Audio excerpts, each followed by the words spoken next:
30 minutes? You know I got shit to do today, huh? How about Charlie?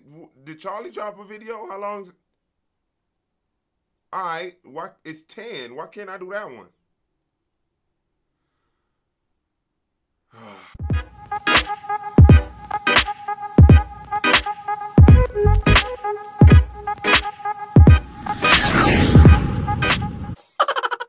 What's going on, guys? It's your boy Ant, GodMade32 on Instagram, and today we back with another reaction. We got the new ROCKSTARS trailer breakdown for Spider-Man No Way Home, and I can't wait to get in there, man.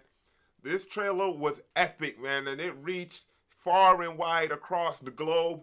Everybody was on it. Everybody was doing some type of reporting on it. So much so that my little video got buried, but we're not even going to talk about that. We're moving on, and we're getting into the new ROCKSTARS breakdown because I want to get into the nitty-gritty of the video and really get to understand what I was looking at yesterday. I probably watched that video around like 20 times so far, and I know I probably didn't catch everything that was in there. And that's why we come to new ROCKSTARS. Erik Voss and the crew is going to have all the answers we need. And I'm ready. If you like what you see here, please remember to like and subscribe. It helps us way more than you know, and it helps us beat the YouTube algorithm. And without any further ado, the new ROCKSTARS breakdown, Spider-Man No Way Home. Let's get it. ROCKSTARS, I'm Erik Voss, and this is a breakdown of the new trailer for Spider-Man No Way Home, which confronts Tom Holland, Peter Parker, with Doc Ock, Alfred Molina from Spider-Man 2, 2004, Green Goblin, Norman Osborn, Willem Dafoe from the Raimi trilogy, Electro, Jamie Foxx from the 2014 Amazing Spider-Man 2, Sandman, Thomas Hayden Church from the Raimi movies, and the Lizard, Rhys Ifans from the 2012 Amazing Spider-Man, not to mention Doctor Strange. But this trailer seems to be playing some VFX trickery because I highly doubt Peter's facing all these threats by himself. That's right, his backup, Sonic and Shrek. Real quick, I have a video where we slow that image down and point out to where we clearly see somebody kick the lizard. I'm gonna link it somewhere right here. Go ahead and check that out. Back to it. I'm gonna go through this frame by frame to find all the Easter eggs and details of this trailer's hiding. This video was sponsored by our friends at Heroes Journal. More on them later. Let's get started. Ever since I got bit by that spider, I've only had 1 week where my life has felt normal. That was when you found out. We open on sad Peter Parker, his face bruised and bleeding, tears and rain. Seems like the end of the movie, so who is Peter mourning? Who's gonna die? Well, the trailer suggests MJ, but it could just as easily be like Ned, Aunt May, Happy Hogan. Real quick, I'm calling it now. It's Tobey. It's Tobey. Tobey. He don't want to do this shit no more. He coming in for this one movie, light up all the nostalgia, bond with his younger self, and die off and fade into the sunset. It's Tobey, with a possibility of coming back because of Spider-Verse. But he's gone. He's done with it. You know he don't want to do this no more. Andrew, on the other hand, I think he want to be Spider-Man again. Back to it. Or Shrek. This could also be an ending where Peter, in order to save those he loves and those he doesn't want to harm, must exile himself to a reality in the multiverse where he is a stranger with no way home, where it rains a lot, called Seattle. Peter tells MJ that the week between her finding out that he was Spider-Man and Far From Home, and Mysterio and J. Jonah Jameson outing him in the post-credit scene of that movie, was his one normal week ever since the spider bit him. Now, this is only the second time Peter has mentioned his spider bite, an origin we never actually saw in the MCU, just kind of glossed over in Homecoming. You got bit by a spider? Can it bite me? Well, it probably would have hurt, right? You know what, whatever. Even if it did hurt, I'll let it bite me. Maybe. How much did it hurt? The spider's dead, Ned. So No Way Home could finally be the film the MCU flashes back to the exact circumstances of Peter's spider bite, especially if this movie does introduce him to the Tobey Maguire and Andrew Garfield versions of the character whose bites and web-slinging abilities took alternate forms. Peter and MJ swing past J. Jonah Jameson's Daily Bugle broadcast until it switches to his own face half-mast with Public Enemy number 1. Number 1? Does no one care that Nexus witches exist? He was Just number go talk to those 1 survivors in Westview, or to Mr. Dell. You know, being a man of science, witches. And in the shot, you can see how MJ's hair is blocking Peter's view, and that nearly causes him to really smack like right him into in that that screen. movie, I And only when swear. it clears does he finally whip to the side. He's Then just Peter and so MJ extra. perch on the Queensboro Bridge. You can see over to the side there, this is right next to the Roosevelt Island Tramway, the setting of Green Goblin's showdown with Tobey Maguire, Peter Parker in the first Raimi Spider-Man Yeah. film. Let's move on. When you botched that spell where you wanted everyone to forget the Peter Parker Spider-Man,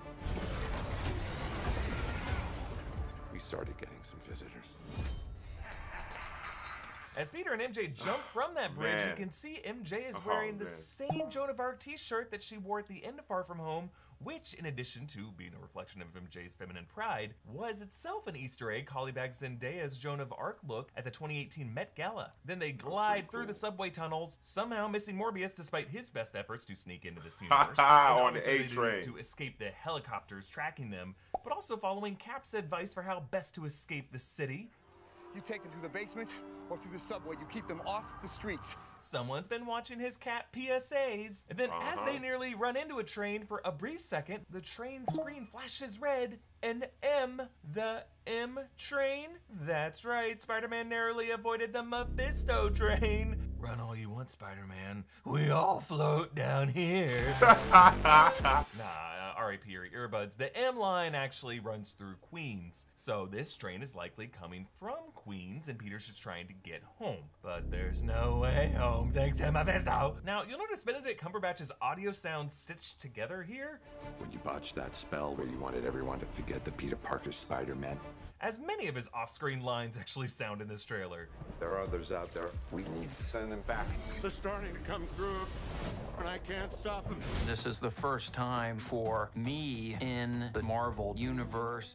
I am guessing that Cumberbatch is just so fluid with his line reads, with more revelatory terms bleeding into the trailer dialogue, making it harder to cut around. Now, the from-behind shot of Peter shows him wearing a dark blue jacket, clearly a different scene than the shot of Peter with the plaid shirt when the spell occurs. Right. Him in the jacket actually matches with the shot of the first trailer where the lizard was swiping at Peter, so Doctor Strange may have actually caught the lizard on his own while Peter was dealing with Doc Ock and Goblin on the bridge. We see more of the exact moment that Peter tampers with the spell, causing the golden bands to tremble and then explode outward. And again, there are 4 of these bands, maybe for each of the 4 universes that get crossed over in this movie: the MCU, the Raimiverse, the Webverse, and the Venomverse. And as they illuminate the room, you can see that the blue murk that previously surrounded them dissipates. Presumably that was going to be the cold and drowsy humor that Doctor Strange was trying to conjure to just simply erase people's memories. But now the golden reality warp bands tear the room to pieces around them. Now that we've seen Venom Let There Be Carnage, that movie's post-credit scene seems to be showing a similar process. A bright golden light fills the room, and then reality warps the room's decor. That could explain why we have all these random odds and ends in this dungeon later on. It's just a... I mean, yeah, quite honestly, I think whatever happened in that Venom post-credit scene is what literally happened to all of the other villains in their respective universes. They were going about their business, doing whatever they were doing at that specific time. Venom was just in a hotel room, and then the same exact thing that happened to Venom with the bright light happening, the universe cracking, and they just happen to be here now. They're just suddenly here. I think that's going to carry across throughout all the other villains that are here. I definitely like all the ideas and theories that New Rockstar is bringing up so far, but I did catch most of the things they have brought up so far. But this is a very long video, so let me stop talking. Back to it. Bunch of crap that got redecorated after the reality warped. I've compared this imagery to Wanda Maximoff's reality warping in WandaVision, and I still believe Strange might be under Wanda's spell, which is clearly what WandaVision was setting up, and could explain why Strange so willingly helps Peter warp reality. Because remember, Wanda is looking for a reality where her children could still be alive. Moving on. From every universe.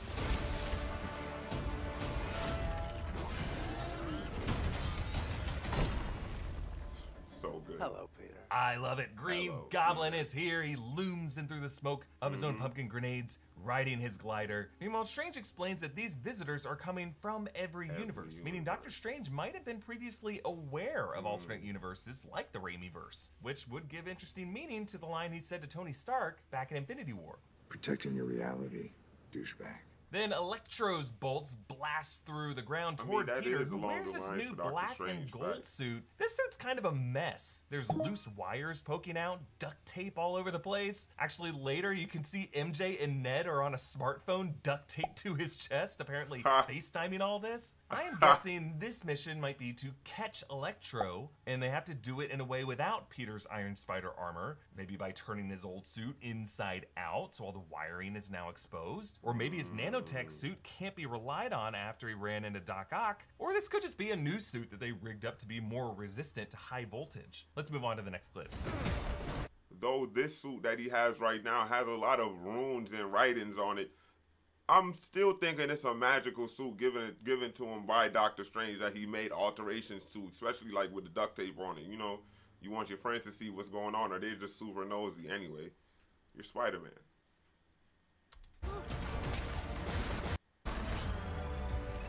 You're not Peter Parker. Love that so much. Ah yes, license plates. So I pointed out in past videos how the Love cars that on so this bridge seems to have specific license plates. Real quick, because I know he's gonna get to it. Just seeing the Iron Spider suit being so damaged in the middle, and I caught it like on my like 4th watch. The Iron Spider suit is so damaged in the middle area, and that's why like he had to pull the mask down in order to cover up his chest area, or else Doc Ock would have just caved his chest in. And I do think that's an amazing carryover from the Iron Man designs, and you've seen it fully implemented in Infinity War when Iron Man was fighting Thanos on Titan. It's amazing. It's an amazing scene. It's visually stunning to see the suit do what it does. But it's kind of a flawed design, man. At the end of the day, you can't just chip away at the suit like that and leave you so exposed. Back to it. Could be pointing to specific comic book issues, something Spider-Man director John Watts actually does in all of his movies. Here, Doc Ock and Peter pass a plate reading JND79WN, which doesn't seem to directly translate to anything in particular, unless maybe you try to stretch JND being for Jessica Drew, Spider-Woman, who did first appear in Marvel Comics in 1976. But later, here is a clearly overt one, ASM 8183. John Watts always uses ASM to refer to Amazing Spider-Man, and then a specific comic book issue followed by the year. But this could be interpreted a couple different ways, actually. There was a Spectacular Spider-Man, not Amazing Spider-Man, issue 81 in 83, which mixes up Spider-Man with Cloak and Dagger, Punisher, and a certain bald baddie who's gonna come stomping into the MCU soon. Kingpin. Right, yes, I have Kingpin. theorized that Kingpin, Wilson Fisk, could be revealed in Hawkeye and could be the 6th villain of the Sinister Six in this movie. That But would be alternatively, lit. there's I ain't even also an gonna Amazing hold you. Spider-Man number 183 that was released in August 8th month in the year 1973, in which Peter gets attacked by a big wheel while Aunt May is hospitalized. This could just be a joke about how the wheel of this car is flying at Peter right now. But then beneath the bridge, Doc Ock jams his claw at Peter, and I love how John Watts uses a whip pan, the same kind of camera movement that Sam Raimi would often use for Doc Ock in the 2004 film. But notice how Doc Ock's arms now have a red and gold coating to them, and a chunk of Peter's nanotech is missing from his chest. He actually has to reallocate the nanobots from his helmet to his chest to protect himself from the blow, and a later trailer shot shows that Doc Ock straight up absorbs Peter's nanotech armor from his suit. Right, he just ripped it off him. Because Doc Ock comes from an alternate universe where Stark tech does not exist. How could he be compatible with this tech? Well, if you think about it, his arms are actually controlled via a neural link that was so fused they're to alive. his spinal cord. And Stark nanotech seems to be controlled via a kind of neural link as well. So maybe that is how Doc Ock can hack into it. I'm just excited to see nanotech on the loose in the MCU. It could be a major plot point in shows like Armor Wars. So also, many a little VFX detail that I appreciate. Armor Peter's Wars? necktie dangles from the open nanotech hole where his chest is, but as that nanotech shifts and seals that hole, it tucks the necktie back in. Meanwhile, when Tom Holland's face is revealed, Doc Ock says, You're not Peter Parker. answering our questions from the first trailer as to why Doc Ock would see this version of Spider-Man and recognize him as Peter from his universe. It's just because Doc Ock saw someone, I guess, who looked like Spider-Man and assumed that would be Tobey's face underneath. But what I like about this line is it does confirm the existence of a Tobey Maguire Peter Parker somewhere in this merged Spider-Verse and makes his cameo even more likely. I can't wait! I'm sorry, what was your name again? Dr. Otto Octavius. That shit's still funny to me. Wait, no, seriously, what's your actual name? Sounds like the kids are okay boomering Doc Ock about his name. I like how Ned is holding a crossbow. Might have been something he picked up from Strange and Wong's artifacts that they use for They things trying to like defend vampire themselves. Leave hunting, them 'cause alone. we know a lot of these are coming in the MCU. Meanwhile, MJ's necklace, I love this detail. It's actually a broken piece of the Black Dahlia necklace that Peter bought for her in Venice and later ended up that's broken when he nice. gave it to her in that movie. She's so loyal. What a keeper. But I mean, it's MJ. She likes it better that it's broken. And then here we see how Doc Ock actually retains the red and gold nanobots from Peter's suit on his arms. He might have actually absorbed all of the nanobots for all we know. And then as Doc Ock turns his head, these claws, like snake heads, turn their heads too. Right, We're not with really it. sure I how love it. much these arms are listening to him or he's listening to them. I like to think they listen to me now. Next clip. There are others out there. We need to send them back. So, Scooby-Doo this crap. You know, all this is kind of your mess. I know a couple of magic words myself, starting with the word please.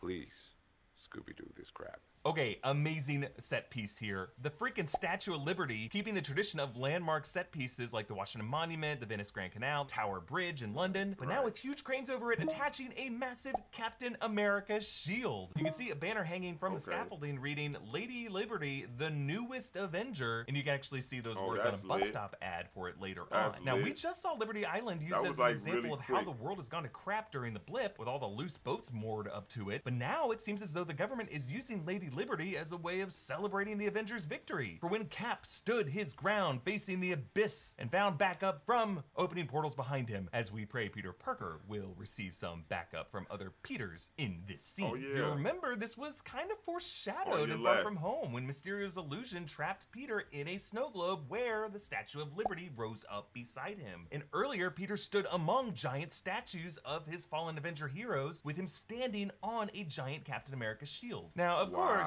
using the Statue of Liberty as a final battle set piece has been something that pretty much all superhero movies have avoided because it was done back in one of the first big Marvel movies, X-Men in 2000, which is the Marvel movie where Kevin Feige got his start as an associate producer. where We're almost coming full everybody circle got with their that. start. And I think there's a deliberate reason for that. I'll get to it at the end of the video. I know he's gonna bring up the X-Men sign, and like at the end of the day, I want the X-Men in the MCU as much as anybody else, and maybe Spider-Man is the right way to do it. But I just think as big of an IP as the entire X-Men are, like I really do believe that you have to like give them a movie to themselves to start out. And I know like Marvel has the track record of, you know, throwing out the breadcrumbs, putting one character here, mentioning this here, and then they'll build it out afterwards. But I just think that this Spider-Man movie is already way too jam-packed to go ahead and even hint at the X-Men in this movie. I think the Eternals was a better movie for you to hint at the X-Men at, even though that movie in itself had so much lore and so many characters in there. But for something to stick in the Marvel Universe, I think that was something that if you wanted to throw it out there, either the Eternals or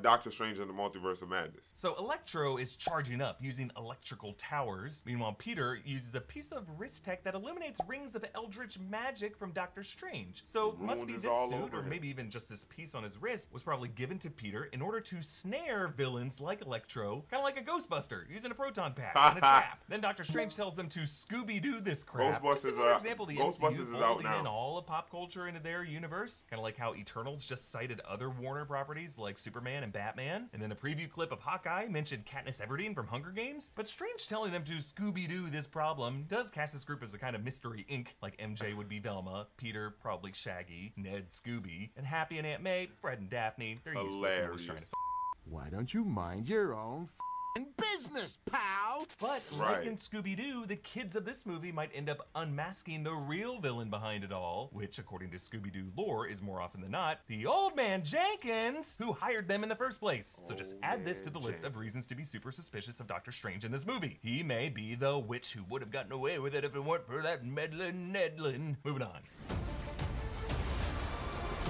You're flying out into the darkness to fight ghosts. What do you mean? They all die fighting Spider-Man. It's their fate.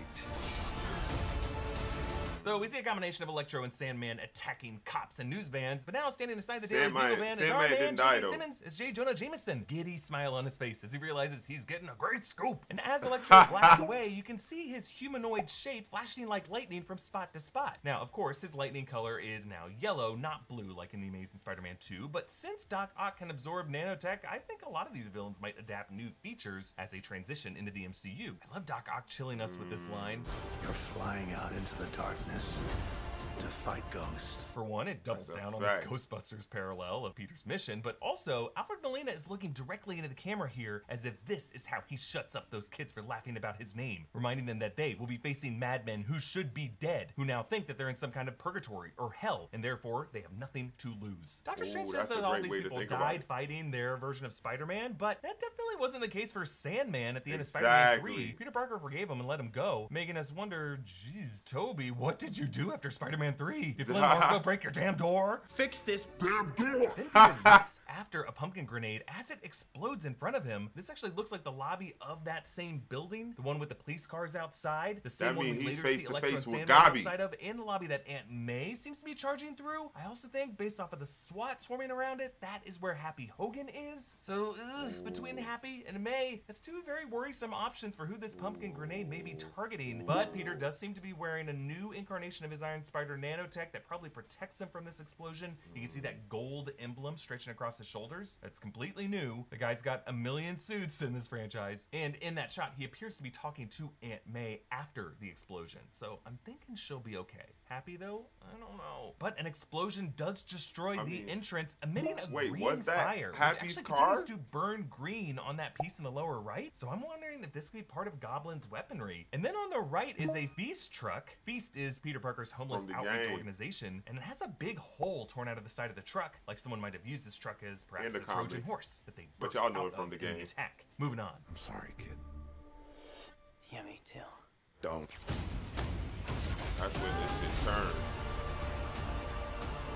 Look, there has to be another way. There isn't.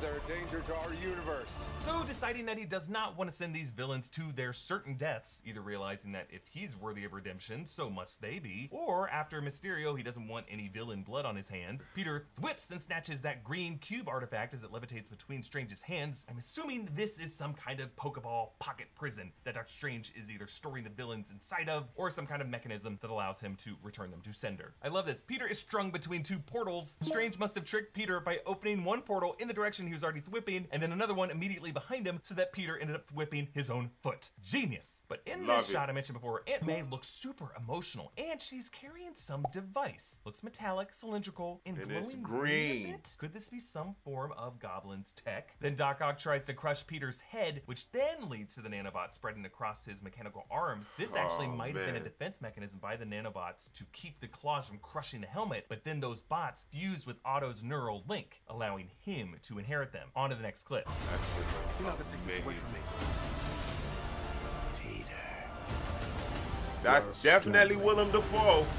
Have everything you want while the world tries to make you choose. So Peter swings through the scaffolding at the base of the Statue of Liberty, but you'll notice the statue is bronze colored, not the green color we know today. And that's because when the statue was originally assembled in France in the 1880s, its copper plating made it a dull brown color. And then over the next 30 years, it oxidized green, the color we now know it as. So maybe this statue is actually restored as part of its newest Avenger redo. Actually, in shots of Peter perched on the crown, you can see streaks of Oh, green in those streaks of the spikes as if green. this oxidation was being scrubbed off. Then we get our first clear look at Jamie Foxx as Electro. He wears this chunky gear that seems to help conduct the electric current, and it all seems to be stemming from a chest component that almost looks like an arc reactor, like a spare one from Stark's tech. Just be another piece of Stark tech that one of these Spidey villains could hijack and repurpose. He does seem to fire a powerful blast that seems like it's a mixture of And it repulsor definitely blasts. makes And the then I love this, crown as the on him. electricity courses over his head, it makes the yellow starburst shape of Fact. Electro's classic spark arc mast from the comics. Love then we get it. a nice close-up of Green Goblin on his glider, as well as a quick flash of a goblin without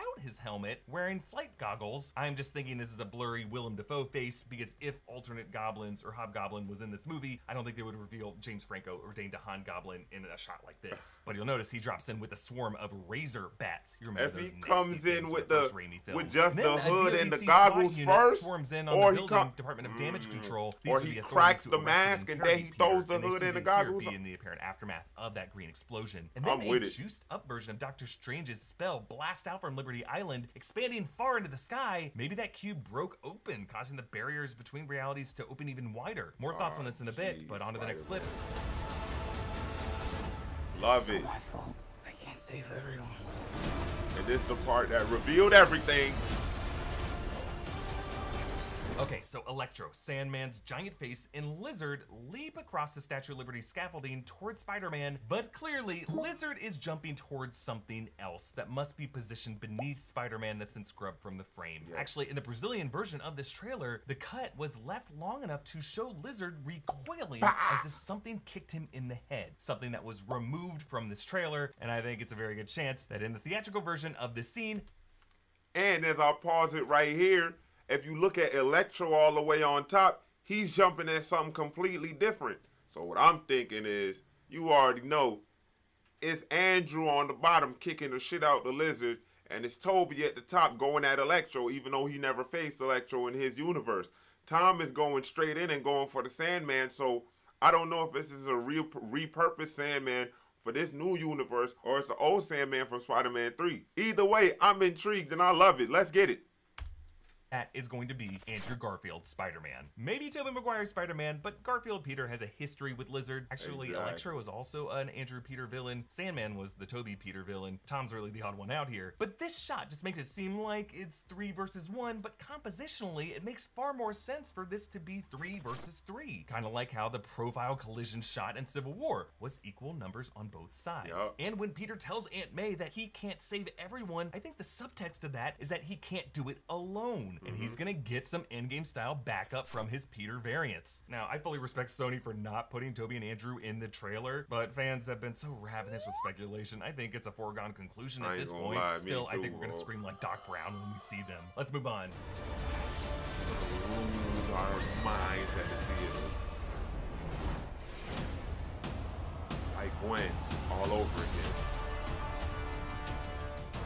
So the giant Captain America shield crashes through the scaffolding, causing Ned and MJ to lose their balance, and MJ falls in slow motion with framing pretty similar to Gwen Stacy's fall in The Amazing Spider-Man 2. Peter dives after her, reaching out his hand. Especially Is he gonna the way catch her? he, Well, many are nose asking dives. whose hand this actually is. It's definitely Tom Holland, Peter Parker's hand, based on the glove design and the new suit he is wearing in the sequence. Ooh, But the love parallels that. to I Andrew love that Garfield, new Peter suit. Parker, and Gwen Stacy's death are pretty strong enough here that it would not surprise me if Sony pulls another VFX switcheroo and replaces Tom's hand with the life-saving grasp of Shrek. I'm kidding. Andrew Garfield, who would refuse to let another Peter Parker love interest die the same way his Gwen Stacy did. And you'll notice that the two hands here are framed perfectly with One World Trade Center in the background, just as this building does, looming over Gwen Stacy's funeral in the 2014 film. Let's move on to the final clip.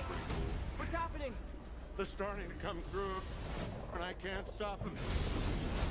I can't stop So them. it looks as though that spell that blasted outward from the Statue of Liberty has left this crack in the sky, like the cracks in space formed when the multiverse shattered in Loki, or the shattering of reality walls in What If. Now, these cracks were once orange, like the golden bands of Doctor Strange's spell, but now a purple glow has overtaken the orange color as this Purple. glows in from what lays beyond. Purple has tended to be the color of dark magic in the MCU, the color of Dormammu in the Dark Dimension, That's the a color of fact. Agatha Harkness's dark magic. But the question is, what or who has started to come in through these cracks that Doctor Strange cannot keep out? Well, interdimensional threats like Dormammu or Shumagorath or demons from the What If episode 4 always seem to think be a that's threat to gonna be Doctor the villain. Strange. Maybe we're looking at a symbiote hive or Kang variants. I don't think it has to be one Kang big did wear threat, purple. but like the Sinister Six spawning throughout the MCU, any number of out-of-place outsiders suddenly appear appearing That's from a different fact. universes. And I think it is interesting that they chose the Statue of Liberty as the focal point of all of this. The gateway to a new world for the tired, the poor, the huddled masses yearning to breathe free. A symbol chosen specifically for that X-Men final battle for that reason, as part of Magneto's plan to transform world elites into poor huddled mutants from a shining beacon in Lady Liberty's torch. No Way Home is clearly a prelude to Doctor Strange in the Multiverse of Madness, which I'm pretty sure is gonna be the MCU's version of the Scarlet Witch House of the M storyline, which is the nexus point of mutant existence in the multiverse.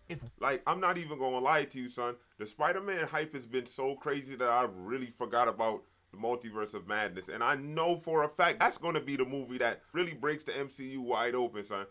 Or maybe this is going to be the movie that breaks the MCU wide open, and the Multiverse of Madness is going to be the one that tries to put it back together. Either way, I'm liking this new phase of the MCU, man. It's wild, it's crazy, and anything's possible. We almost over with right now, so let's get back to it. We are seeing the moment that break in reality occurs. And if Doctor Strange has a link whatsoever to the Scarlet Witch, which we know from WandaVision that he does, then Kevin Feige might have chosen the Statue of Liberty specifically for that parallel symbolism as the place that he, when he got his start as a young associate producer on that X-Men 2000 film, personally shepherded Marvel superheroes to take a huge leap forward on the big screen, and he could be now bringing it full circle as a place mutant kind arrives on the shores of the MCU.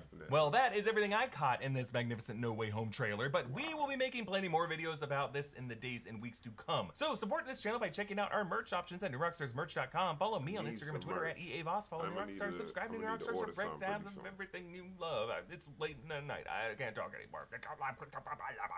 But yeah, guys, that was a New Rockstars trailer breakdown for Spider-Man No Way Home, man, and that was amazing.